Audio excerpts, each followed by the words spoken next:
пра гэта. Але Бог, нягледзячы на гэта, абіймае кожнага любоўю. Иисус скажет, что когда вы будете так робить, не думайте, что вы проиграете, потому что будет вам награда великая. Это первое обещание. Когда вы будете действовать згодно к этому нелогичному принципу любви замест ненависти.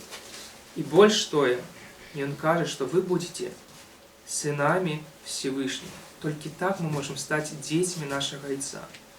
Покуль мы не примем этот принцип, покуль мы не просто его вуснами будем промовлять, а он станет часткой нашего мышления, покуль мы не научимся отчувать каждый день любовь до каждого человека, які нас, махчима, не вельми любить и нам не вельми приемны, мы не сможем полностью называться детьми Небесного Отца.